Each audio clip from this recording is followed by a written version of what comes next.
People, now well done. Oh, welcome to another special edition of Storytime. Here we are. We are going to speak more English in this channel. Ben, il va falloir que vous y habituez, hein. Va falloir que vous y habituez. Va falloir que vous y habituez. Des fois, français là, c'est compliqué. Bon. Because we need more anglophone, more English people on this channel. So, allez chercher une chaise, vous asseyez. Asseyez-vous bien, confortablement, parce que... À tout de suite.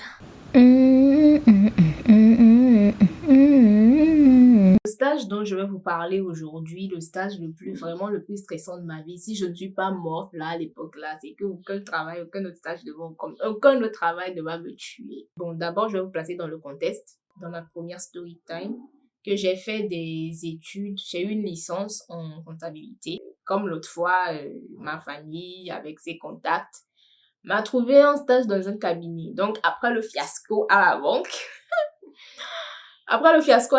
qui a duré, après ça, il y a eu un bon bout de temps avant que je ne retrouve ce stage. J'étais toute contente, j'étais contente et un peu stressée parce que j'avais pas grande expérience, je savais pas ce qu'on faisait en cabinet et tout.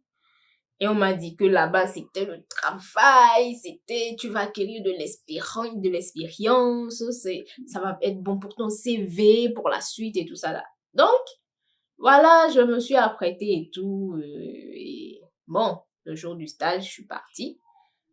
Et le directeur, celui à qui appartient le cabinet, c'est lui qui m'a reçu. Bon, quand j'ai vu le gars ressemblait... Le gars, j'avais l'impression que c'est un pépé, quoi, tu vois. Donc, il fallait respecter et tout ça, là, c'est... Et puis, il avait agi d'une manière assez... C'est un peu comme si j'étais encore dans un climat familial et tout. Donc, je me suis dit, ah, mais ça, c'est bien. Et donc, le jour là même, la lettre de motivation dans les dossiers que j'ai apportés, il me dit non, que c'est pas comme ça, on fait une lettre et tout. Donc, il me présente un exemplaire, un truc comme ça, il m'explique, et je refais une lettre en bonne et due forme. Je me suis dit, ah, ça c'est intéressant. On dit donc, bon, tu repasses. Donc, j'étais passé je ne sais plus si c'était un vendredi, un truc comme ça. Et donc, je devais reprendre le lundi qui suivait. Donc, je me suis mis sur mon 31 et tout, et puis, j'ai commencé le stage comme ça. Quand je suis venue, je vous dis un peu, il y avait trois employés. Il y avait deux comptables, il y avait deux hommes et une femme. Et il y avait un stagiaire. Je savais même pas que c'était un stagiaire aussi parce que le gars, c'est un père de famille. Bon, un bureau. C'était une salle.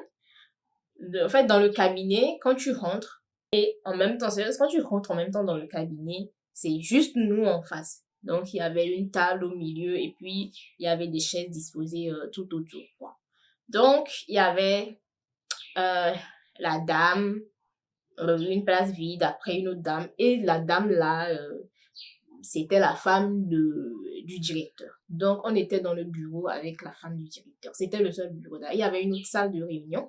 Donc, nous qui devions travailler, on était juste dans la même salle. Donc, vous êtes dans la salle avec la femme de votre directeur qui est aussi comptable. Imaginez le stress déjà. Même sans qu'on ne te dise rien, tu sais que tu dois bien te tenir. Il n'y a pas de petite pause, causerie ou genre de temps de relaxation. Il y avait rien, tu vois. C'était juste être rivé sur l'écran d'ordinateur ou bien être rivé sur... quand moi je suis arrivée, on m'a donné un gros document comptable comme ça. Et il fallait que je mémorise des numéros de compte avec des libellés que je maîtrise en fait parce que dans le travail du cabinet en question, ils utilisaient plus ces codes-là, ces chiffres-là.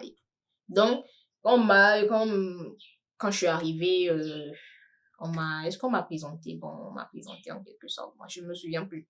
On m'a donné ma place et puis on m'a mis le gros livre devant. Donc, c'est ça que toi, tu dois lire et maîtriser parce que c'est dans sa vie. Ok. Le premier jour là, je me souviens bien, il y a un tableau où le directeur vient vous montrer un peu on va faire ce taf-là, donc qu'est-ce qu'on a besoin et tout, on vous interroge un peu. Ah, le stress de ça. Voilà, le jour-là, il était venu, le sujet sur lequel il était venu débattre et tout. Bon, j'avais des petites notions, tu vois, c'était la petite licenciée qui sortait tout fraîchement du campus et tout, voilà. Donc, je répondais aux questions et puis, hey, je me sentais.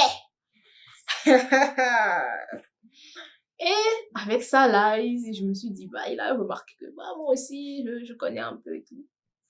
Et donc, voilà, c'était la première journée, je suis rentrée. Bon, c'était ma mère à qui je causais plus de ça. Et puis bon, quand le papa aussi était là, bon, dans la foulée, lui aussi, il entendait. Donc, on disait, ouais, je disais, c'est ça, c'est ça. En fait, tous les jours, tout ce qui se passait tous les jours au boulot, je venais raconter parce que pour moi, à la maison, parce que c'était trop excitant, c'était trop bien. Je me suis dit, ouais. Mais en temps, quand je viens tous les jours, je suis mon nez fourré dans le document là, que je lis. À un moment, c'est devenu ennuyeux pour moi parce que tout le temps, c'est la même chose. Pareil, quand vous bossez tout le temps trop le même truc, à un moment, le cerveau n'a plus envie de capter. Enfin, le cerveau a déjà capté, donc, vous lui bourrez encore la même information. Pourquoi faire? Donc, et quelques temps après, j'ai remarqué que dans le cabinet, ils allaient en mission extérieure. Comme moi, j'étais nouvelle chez Turestais. Ils allaient en mission à l'extérieur et tout. Je voulais y aller, je voulais savoir, je voulais voir. Et bon, quelques temps après, bah voilà, on a commencé à aller aux missions et tout. Et je vous rappelle que la mission, là, d'abord le boulot, quand je quitte de chez moi pour aller, c'était à moto, j'allais à moto à Anzem. C'était pas très loin comparé au stage de la banque. Je dis à la banque parce que j'avais fait une story time, donc je vais mettre le lien en description quelque part sur l'écran ici ou ici. Et vous allez aller consulter pour savoir c'est quoi ce fameux stage-là de banque-là. Et donc, c'était pas très loin, ça faisait un peu genre la moitié ou... oui, la moitié, je dirais. Maintenant, là où ils allaient en mission hors du cabinet, ça c'était deux fois la distance de ici là-bas. C'est genre carrément à l'autre bout de la ville, quoi, vous voyez. Et c'était un coin où il n'y avait pas de nourriture. La nourriture était compliquée à trouver et tout ça là. Et quand j'ai commencé à aller là-bas, on allait le matin. Je sais, je bavarde beaucoup, mais j'essaie de vous mettre un peu dans le contexte. On allait le matin et on rentrait vers 19h. Bon, pour les débuts, bon, c'était des nouveautés, ça me plaisait. Mais à un moment, j'ai constaté que on faisait toujours les mêmes choses. Il y avait un manque d'organisation totale. On faisait un truc, quand on vient, le boss, il est pas content, ou bien il y a un petit truc, une virgule là. Il hurle sur nous, il crie. Genre, tout allait bien. Les 2 premiers mois de stage que j'ai fait, tout allait bien. Je causais avec le boss. Vu que, bon, c'était un truc un peu de famille qui m'avait trouvé ça. Donc, la tante qui m'avait trouvé ça dans la famille, je me suis dit, ils se connaissent bien et tout.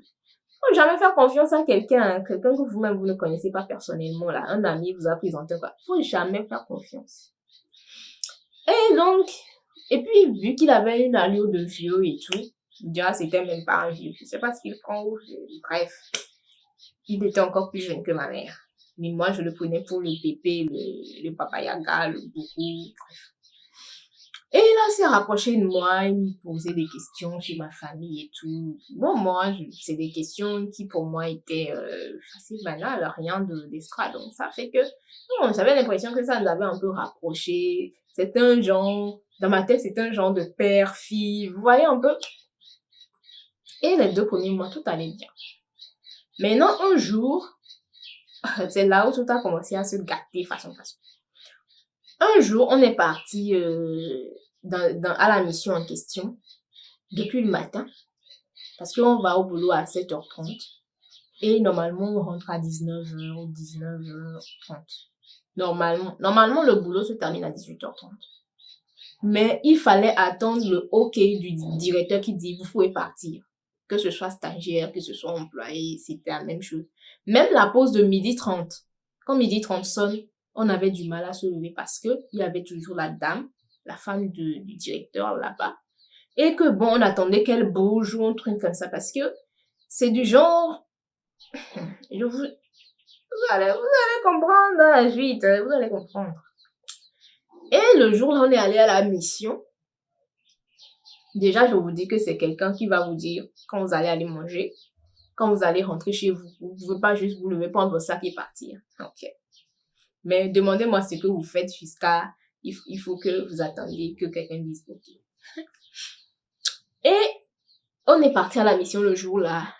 C'est le travail, c'est la routine et tout. C'est genre, vous tapez les mêmes choses, vous faites les mêmes calculs et tout ça là. Mais le gars, il vient, il n'est jamais content. Il faut toujours qu'il fasse un tapage pour rien du tout. Il faut qu'il hurle, il faut qu'il crie. Et puis ça, ce n'est pas seulement sur nous, hein. Il crie sur tout le monde. Tant que tu n'es pas celui qui signe son chèque, il crie sur toi. Parce qu'il considère qu'il est là, que toi tu es ici.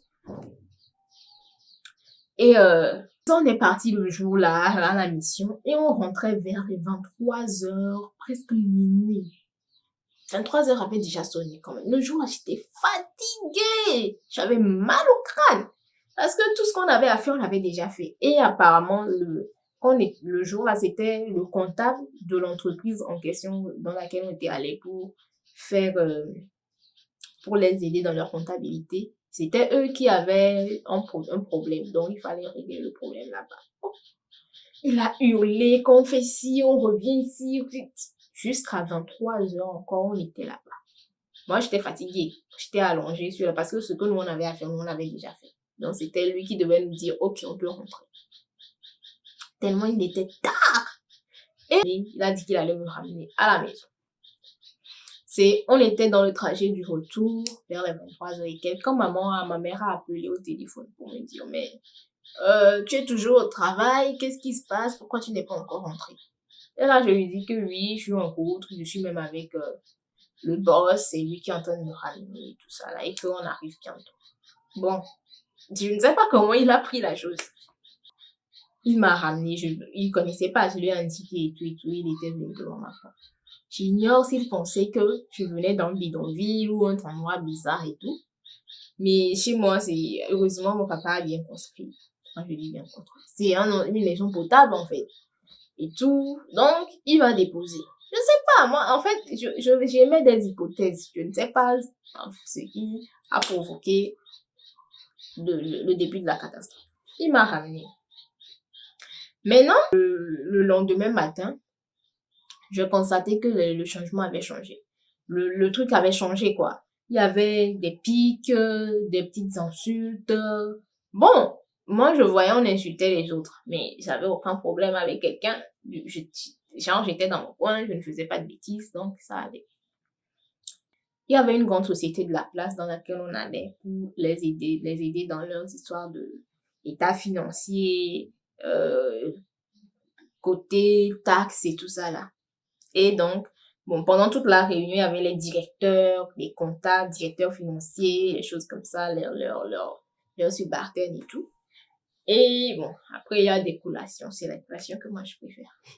Donc, pendant toute la réunion, tout ce qui se disait et tout, il fallait le noter, puis faire un rapport après. Et le lendemain, on enregistre et tout. Et quand le boss dit oui, je veux voir si on lui amène. Tout allait bien, il n'y avait pas de problème. Le lendemain, on me dit, apporte ton rapport. Ah, j'apporte. Pour moi, c'est la routine. Et on a commencé à m'insulter. C'est du genre, vous venez comme ça dans le bureau, et lui, il est assis derrière son bureau. Vous avez vos PC en main. Je vous dis que vous pouvez tenir les PC là en main plus de 30 minutes. Vous êtes debout plus de 30 minutes. Vous faites insulter. Insulter pourquoi même, vous ne savez même pas. Et je vais vous dire les insultes. Bande de cafards. Bande de cafards. Vous n'êtes pas intelligent. Vous êtes des cafards. On vous paie pour rien du tout. Est-ce que vous là même vous êtes normal? Est-ce que vous êtes... Et le terme même qui m'énerve dans tout. Mieux toi mais tu n'as guillemets hein? des gens, des couilleux, En fait, j'étais la seule petite de l'équipe. Tous les autres étaient pères de famille. La dame qui était là, et c'était pas ma petite sœur, c'était une femme mariée. Et juste parce qu'il y a quelqu'un qui te paye, tu es obligé de subir ces genres de dénigrement. Je ne sais pas s'il fallait qu'il nous rabaisse pour se sentir plus haut. I don't know. I don't know. Et c'était ça tous les jours. Tellement que il y avait une ambiance tellement désagréable. Et le gars, figurez-vous, il venait dans le bureau aussi, s'il y avait, puisque sa femme aussi était chargée de faire certaines activités. Il venait dans le bureau, il criait sur sa femme, il l'insultait, on vous paye pour rien, vous n'êtes pas intelligent, vous ne savez pas, on vous donne le travail, vous foutez la merde et tout. Mais pourtant, c'est le même travail, c'est le même truc qu'ils font tous les jours, c'est le même truc qu'ils font tous les mois. C'est ça qu'on fait et il n'est pas content. Et quand il n'est pas content comme ça, il crie, il va me dire faites ci, faites ça. Finalement, quand vous faites sa méthode 1, puisque le gars, je ne sais pas, c'est après, j'avais connu aussi le thème de bipolarité, je me suis dit, ou bien le gars là, il est bipolaire. Peut-être. Et donc déjà, il crie sur sa femme et tout, je me suis dit, merde, c'est quoi ça? Un gars qui hurle comme ça sur sa femme au boulot? Mais non, mais alors, on est tous là, là, ou quoi, quand on le viol, il est employé, vu que et donc, ça créait un climat de, vous m'imaginez, c'était hyper désagréable. C'était genre, c'est la cata. Vous venez, c'est la bouche fermée comme ça. Jusqu'à 12h30. C'est quand on allait en mission à l'autre bout de la ville là. Et c'est toujours là-bas qu'on va en mission. Il y avait 3 endroits où moi j'allais. On va en mission là-bas, au bout de la ville. On va aussi dans une école supérieure pour checker leur salaire et tout ça là.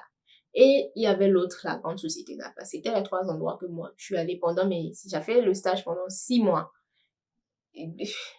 J'ai tenu même parce que, franchement, je voulais même quitter. C'est parce que toi encore, Eléa, toi encore, on t'avait déjà fait en la banque, tu as quitté. Tu ne peux pas partir maintenant. Tu es folle, tu vas encore trouver où? Qui va encore t'aider? Donc, j'ai pris mon mal en patience. Je me suis dit, supporter, n'a supporté. Tu vas supporter, tu vas rester. Or, d'abord au début du stage, quand je suis venue, je ne savais même pas si ça allait être un stage payant ou un stage gratuit. J'étais là. On n'avait pas fait un contrat, quoi. Donc, je me posais la question. J'étais là. Combien je vais prendre? Et on me signe le premier mois en stagiaire. J'avais quel âge? 20 ans. 60 000 par mois.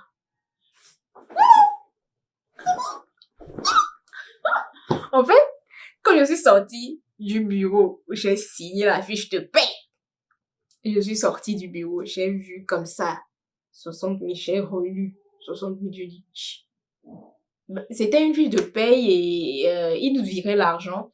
Bon, tu vas avec ta carte. C'était un chèque plutôt. Quand tu signes la fiche de paye, on te remet ton chèque, tu signes le chèque.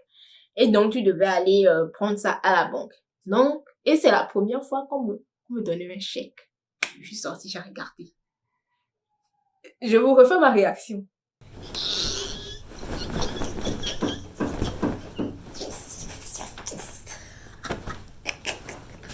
C'est exactement la réaction là que j'ai fait.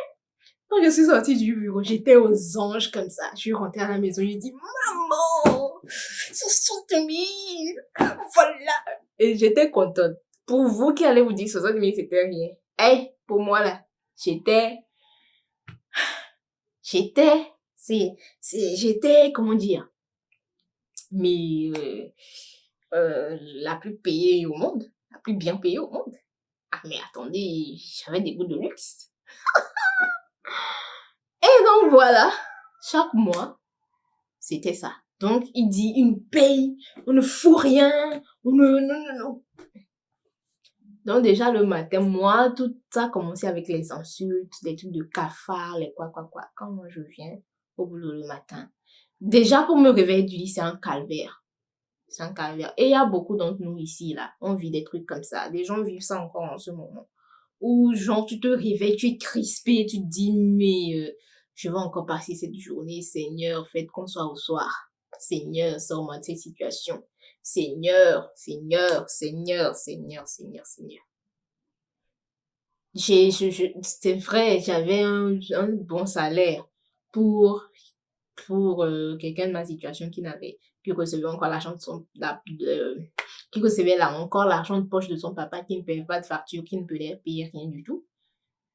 C'était de l'argent peut-être en tôt pour moi parce que quand il y a qui a pu gagner, on a dit ça pas manger, acheter du crédit, je fais quoi. Et malgré ça, je dépérissais. Parce qu'au fond de moi, je suis quelqu'un, j'aime avoir l'esprit libre. Déjà, moi-même, j'avais même mes démons pour faire ma story time passée où il faut voir un gourou. Je vais me mettre ça en description. J'avais déjà mes démons à exorciser. Et ça encore, j'avais le moral, j'avais tous les jours le moral à zéro. Je voulais juste que tout ça s'arrête. J'étais déprimée. J'étais déprimée.